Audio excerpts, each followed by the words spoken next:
Have you ever said something in the heat of the moment and instantly wished you could take it back?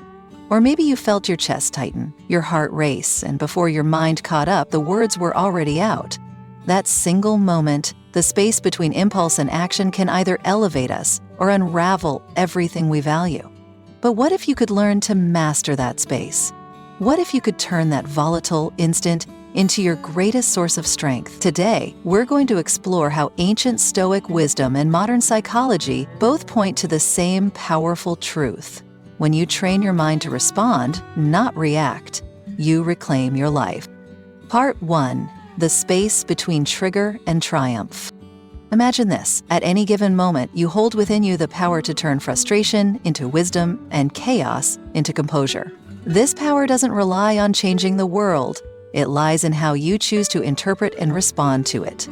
The Stoics, from Marcus Aurelius to Epictetus, believe that while we may not control external events, we always control our internal response. That principle is more than philosophy. It's a practice, a daily discipline of mastering the only thing truly within our grasp, our mind. Modern neuroscience reinforces what the Stoics taught centuries ago.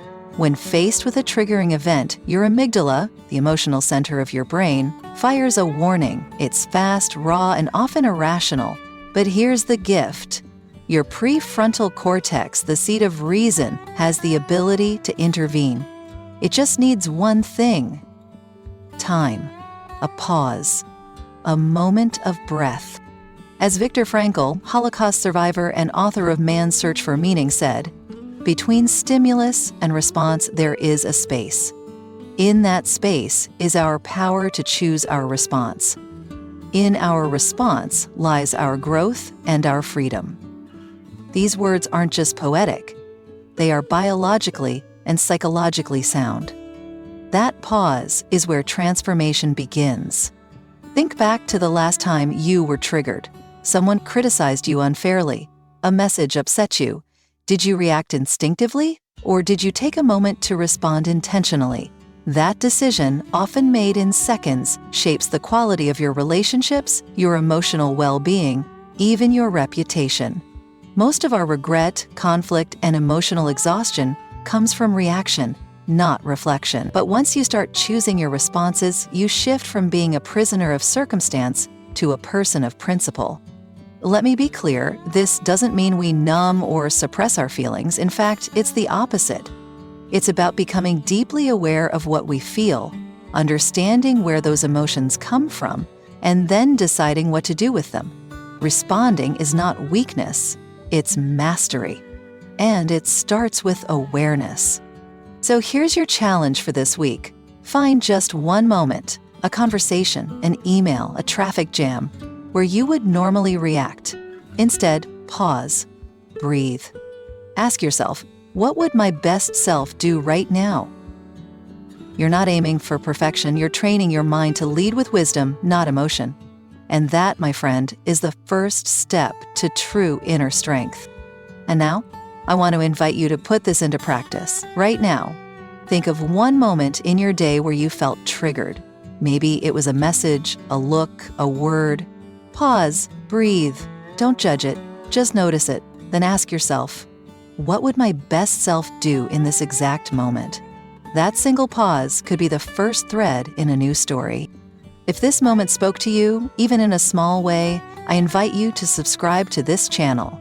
Here at The Chill Stoic, we're not chasing noise. We're building quiet strength, one breath, one insight, one response at a time.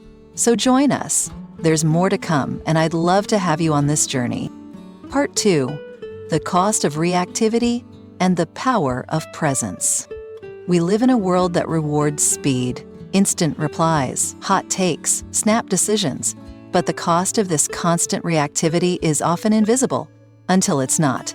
It shows up in broken relationships, in words we regret, in sleepless nights filled with replayed conversations and silent what-ifs.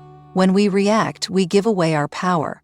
We hand the steering wheel of our lives to impulse, ego, or fear. The Stoics knew this danger well. Seneca once wrote, "A quarrel is quickly settled when deserted by one party. There is no battle unless there be two."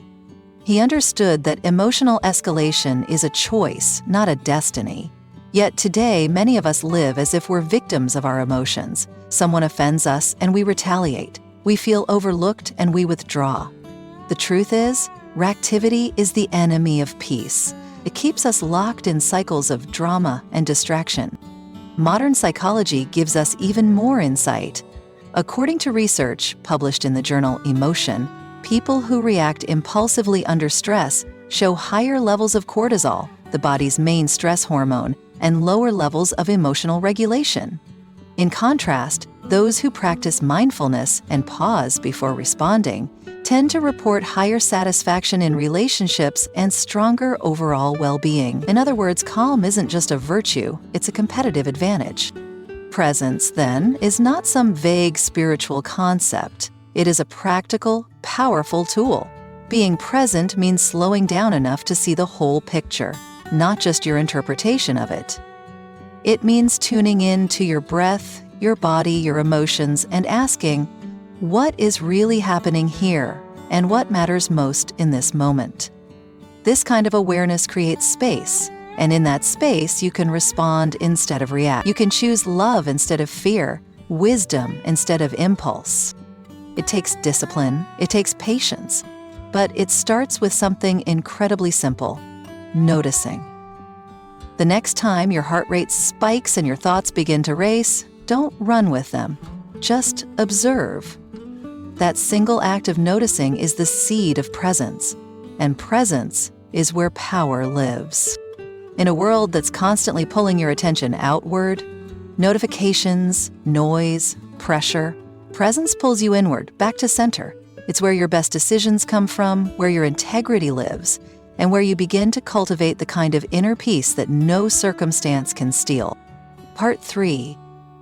The Stoic Toolkit: How to Train the Mind to Pause. Mastery begins with a pause, not a grand transformation, not a perfect day, but a single moment of stillness between emotion and action. That moment is where your future lives. The Stoics called it self-governance. Today, we call it emotional intelligence. But the idea is the same. Don't let your first impulse be your final decision.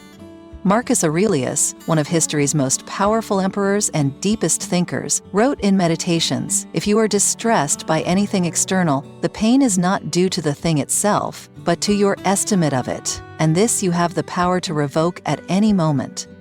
That quote reveals everything. Events don't shake us, our judgments do. And judgments can be rewired. This is the foundation of the pause. Let's talk about the science behind this pause. Research in cognitive behavioral therapy, CBT, shows that our thoughts influence our emotions, which in turn drive our behavior. But when we interrupt that automatic loop, even for a few seconds, we activate the rational part of the brain. That's when true choice enters. Instead of acting from old patterns, we act from present awareness. So how do we train for that pause? Start small. One technique, breath awareness. In a moment of tension, take one slow, conscious breath. Feel it enter, feel it leave. That breath creates space in the mind, and space is where wisdom enters. Another method, labeling emotions, simply naming what you feel. This is anger, or I feel hurt, has been shown to reduce the emotion's intensity, according to studies in affective neuroscience. Labeling is not weakness, it's clarity, and clarity protects you. The Stoics also practice journaling, not as a diary of events, but as a tool for reflection and refinement. Each night, they examine their choices. Where did I react? Where did I respond? What virtue did I honor or abandon? This daily review sharpens awareness over time. You begin to see your own patterns more clearly, and with that vision comes the power to reshape them. There's also the practice of reframing.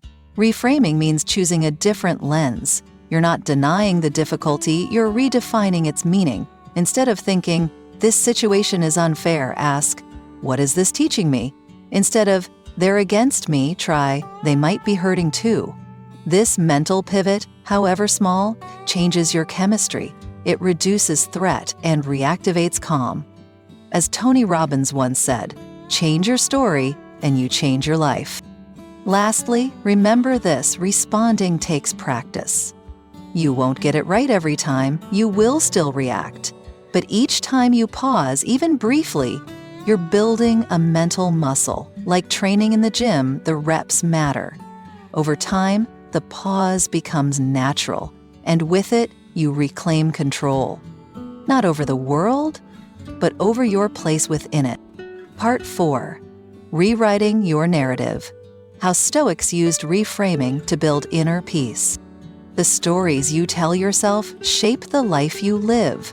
Not just the outer life of goals and outcomes, but the inner life of meaning, emotion, and resilience. If you believe the world is unfair, you will see injustice everywhere. If you believe people can't be trusted, you will feel constantly threatened. But what if you could change the story? What if you could shift the lens without denying reality, but choosing to see it through the eyes of strength, not fear? This is the practice of reframing, one of the Stoics' most powerful tools. Marcus Aurelius reframed every hardship as training. He saw setbacks as invitations to deepen virtue.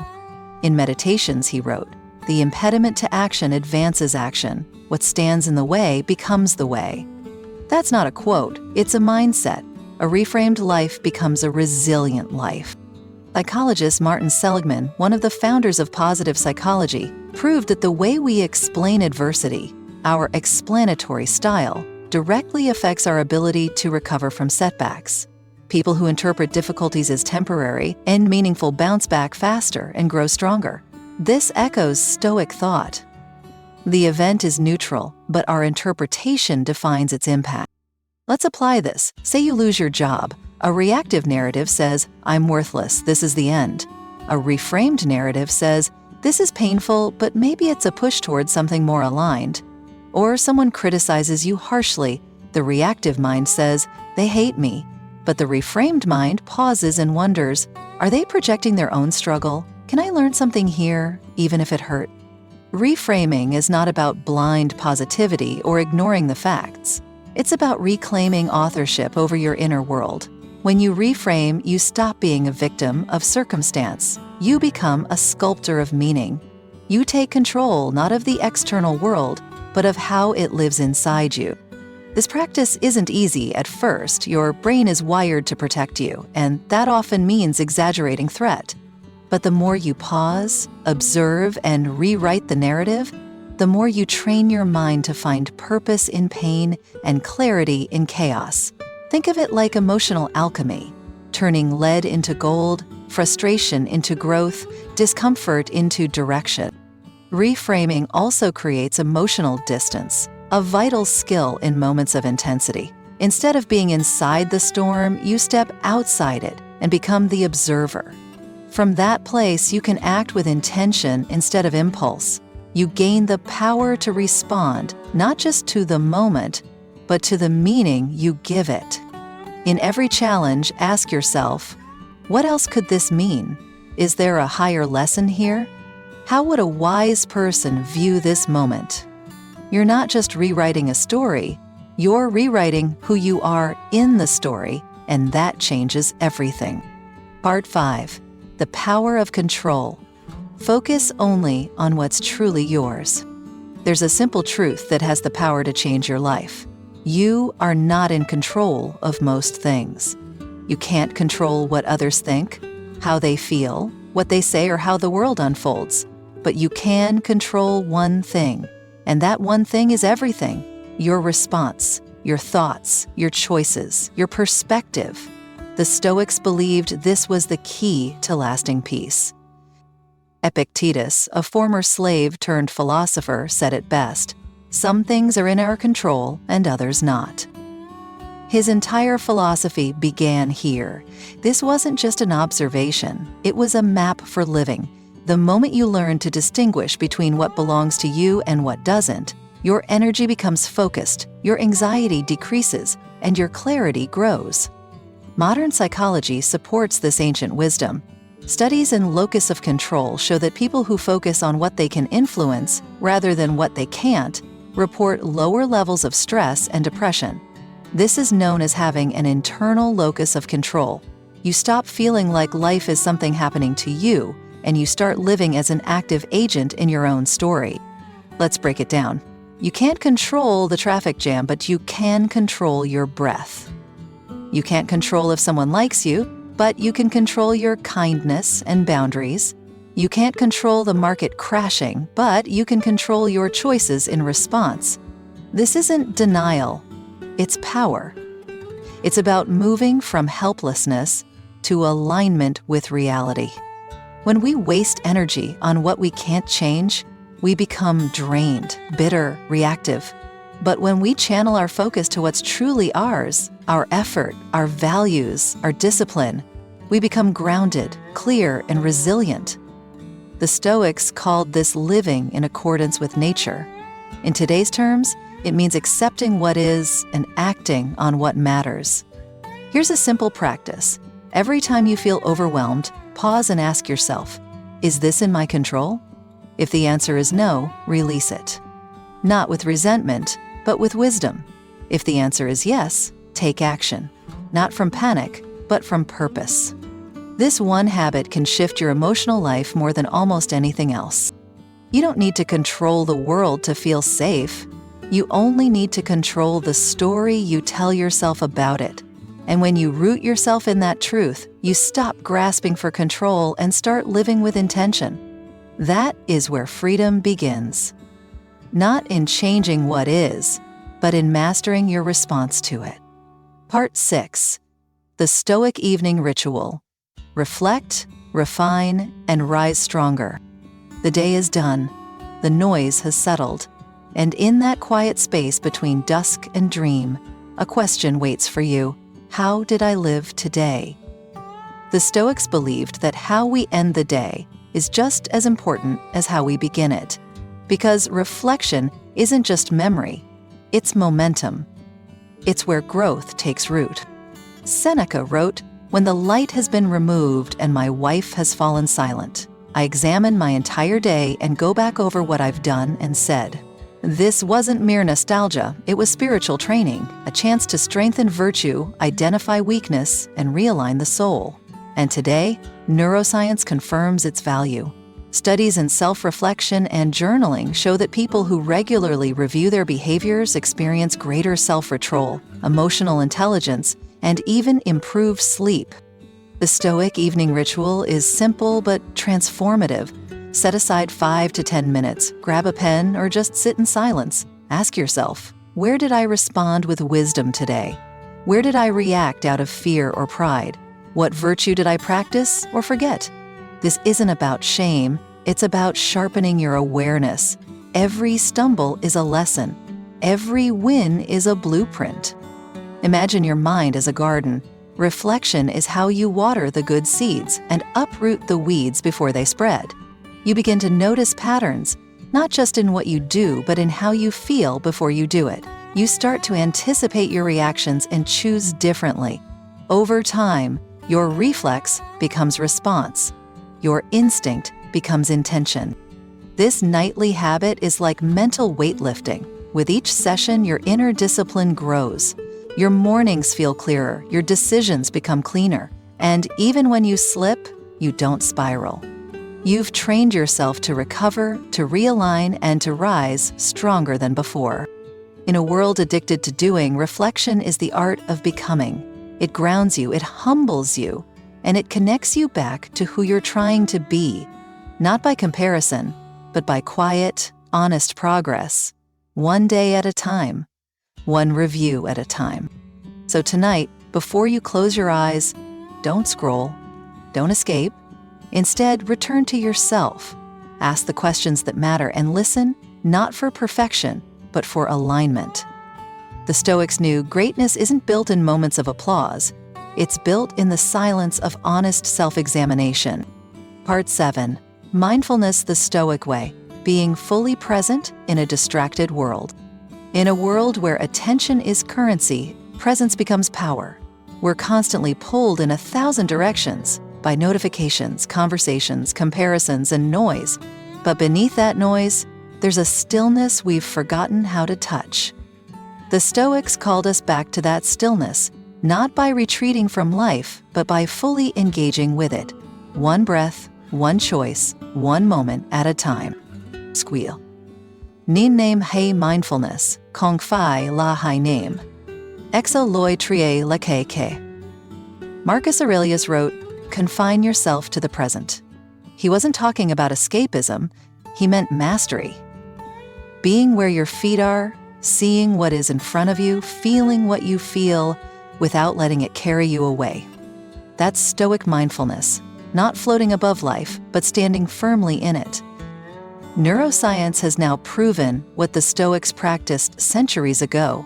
Studies from Harvard have shown that when the mind wanders, people report lower happiness, even when wandering toward pleasant thoughts. The conclusion is simple but powerful. We are happiest when we are present. When we are here, not back there, not out ahead, just here. So how do we become more present in a world that thrives on distraction? We begin with awareness. Try this. The next time you're eating, just eat. Notice the taste, the texture, the temperature. Or when you're speaking with someone, put down your phone, look them in the eye, listen, not just to respond, but to understand. These simple acts of presence are radical in a distracted culture. They are revolutionary forms of attention. The Stoics also practiced mindful observation of their emotions. They didn't suppress them, they studied them. When anger arose, they paused. When fear knocked, they listened without letting it in. This form of mindfulness is about owning your internal state without being owned by it. It's about asking, what is this feeling trying to teach me? And what is the wisest way to respond? You can bring mindfulness into anything. Walking, washing dishes, waiting in line. The key is to stop rushing past your life and start arriving in it. Fully, intentionally, with curiosity and care. This is not about perfection, it's about presence. You don't need more time, you need more attention within the time you already have. When you live like this, even the mundane becomes meaningful. You begin to see the sacred in the ordinary. You hear your own breath again. You feel the weight of your choices. And in that space, you stop living on autopilot and start living on purpose. The Stoics weren't monks in mountains. They were leaders, warriors, citizens, just like us, navigating chaos and pressure. But through mindfulness, they found peace not beyond life, but within it. And so can you. Part 8. Responding with compassion. How Stoicism builds better relationships. Stoicism is often misunderstood. Some see it as emotionless, detached, cold. But that's not what the Stoics intended. Real Stoicism is not about shutting off emotion. It's about mastering it so you can choose your response with clarity, even in moments of tension, especially with those you care about most. When you're reactive, relationships suffer. A careless word, a defensive tone, a knee-jerk judgment, it all chips away at trust. But when you respond instead of react, you create space for understanding. You soften conflict. You become someone who brings peace into the room, not tension. And that is a gift, to yourself and to others. Marcus Aurelius, despite being a Roman emperor, wrote with remarkable tenderness. He said, whenever you are about to find fault with someone, ask yourself the following question. What fault of mine most nearly resembles the one I am about to criticize? That is not detachment. That is radical empathy. It takes strength to look inward before lashing outward. Modern psychology agrees. Dr. Kristin Neff, a leading researcher on self-compassion, found that people who are kinder to themselves are also more compassionate toward others. And when you're less reactive, you create emotional safety. Emotional safety is what builds deep relationships. Not perfection, not performance, but presence and patience. When someone disappoints you, pause. Instead of assuming the worst, ask yourself, what might they be going through? What fear or pain could be beneath this behavior? This doesn't mean tolerating abuse or erasing boundaries. Stoic compassion isn't weakness, it's wise love. It means choosing your response not from ego, but from virtue. Compassion doesn't always look soft. Sometimes it's silence instead of retaliation. Sometimes it's truth, gently spoken. Sometimes it's walking away with dignity rather than staying to win the argument. But in all cases, compassion is strength under control. As Epictetus said, it is not events that disturb us, but our judgment about them. And often, our harshest judgments are toward people we haven't tried to understand. Try this tonight. Think of someone who triggered you recently. Don't excuse their behavior, but ask, how would my highest self respond to them? Not your ego, not your wounded pride, your highest self, the one committed to growth, truth, and grace. That's where the Stoic lives. That's where healing begins. When you start bringing calm into your relationships, everything changes. The arguments decrease, the trust increases, and even if others don't change, you've already changed how you experience them. That's real power. That's inner leadership. Part 9. Turning discipline into freedom. Daily habits of the modern Stoic. Freedom doesn't begin with chaos. It begins with order, not the kind imposed from the outside, but the kind forged from within. The Stoics believed that discipline was the gateway to true liberty, not restriction. Because when you master your desires, impulses, and distractions, you're no longer a slave to them. You walk freely, not by doing whatever you want, but by consistently choosing what's right. Seneca once wrote, "No man is free who is not master of himself." That single line redefines what it means to live well. Freedom isn't about escaping rules. It's about aligning your actions with your values so that you no longer need to fight yourself every morning. Your habits become your allies. Your structure becomes your strength. Modern behavioral science supports this deeply. According to research from Duke University, over 40% of our daily behaviors are habitual, not deliberate choices. This means that freedom isn't found in single, heroic decisions, but in the small, repeated choices we make every day. And when those choices reflect our higher values, we build a life of consistency, clarity, and quiet confidence. So, how does a modern Stoic build discipline? Start simple. Begin the day with a moment of silence, a breath, a question, a journal entry. Ask, what virtues do I want to live by today? Not what you want to achieve, but how you want to show up. Courage, temperance, wisdom, justice. These aren't abstract ideals. They're guideposts for real life. Then guard your inputs. The Stoics were mindful of their mental diet. Today, that means curating your media, your conversations, and your thoughts. You don't have to consume every opinion. You don't need to answer every message. Protect your peace like it's sacred, because it is. End your day the same way, with reflection. Ask, where did I honor my discipline today? Where did I drift, and why? This doesn't require an hour, just 5 minutes of honest review. Over time, this builds what author James Clear calls identity-based habits. Actions that reinforce the person you want to become, not just the outcomes you want to achieve. The Stoic doesn't wait for motivation. They build systems. They don't chase inspiration. They practice devotion. And through that steady rhythm, they find something rare in today's world: self-trust. The quiet knowing that whatever the day brings, you will meet it, not perfectly, but intentionally. Because in the end, discipline isn't the enemy of joy. It's the soil where joy grows. It's the framework that gives your spirit space to expand. When you choose the hard thing now, you gain the ease later. That's not punishment. That's wisdom.